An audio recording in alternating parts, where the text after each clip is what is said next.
امریکی انٹیلیجنس ادارے بھی یہ اندازہ لگا رہے ہیں کہ ایران کے خلاف امریکہ کے حالیہ حملے اس پر کچھ زیادہ اثر نہیں ڈال سکے ہیں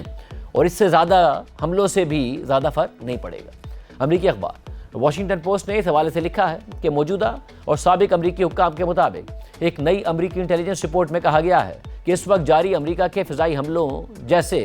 مزید فوجی حملوں سے ایران کی حکومت پر کوئی بڑا اثر پڑنے یا مذاکرات میں اس کے موقف میں کوئی نرمی آنے کا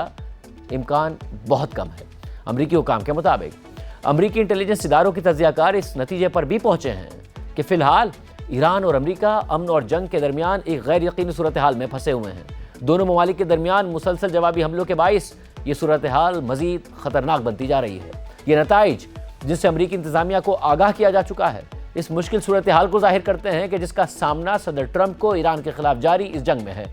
صدر ٹرمپ کی جانب سے مسلسل بڑھتے ہوئے فوجی حملوں کی موجودہ حکمت عملی بظاہر سٹیل میٹ کا شکار ہو گئی ہے، لیکن کیونکہ یہ جنگ امریکہ میں پہلے ہی بہت غیر مقبول ہے، اس لیے اگر امریکہ مزید کشیدگی بڑھاتا ہے، مثلا زمینی فوج بھیج دیتا ہے، تو اس سے ٹرمپ کو سیاسی نقصان پہنچنے کا خطرہ ہے، جبکہ فوجی کامیابی کی بھی کوئی ضمانت نہیں ہے۔ رپورٹ میں مزید لکھا ہے کہ یہ تازہ انٹیلیجنس رپورٹ بنیادی طور پر CIA نے تیار کی ہے اور اس انٹیلیجنس رپورٹ میں تجزیہ کاروں نے اس بات پر زور دیا ہے کہ امریکہ اور اسرائیل کے حملوں میں ایران کی اعلیٰ قیادت کے کئی اہم افراد اور بڑی مقدار میں فوجی ساز و سامان کے نقصان کے باوجود ایرانی حکومت اب بھی برقرار رہنے کی صلاحیت رکھتی ہے۔ مئی میں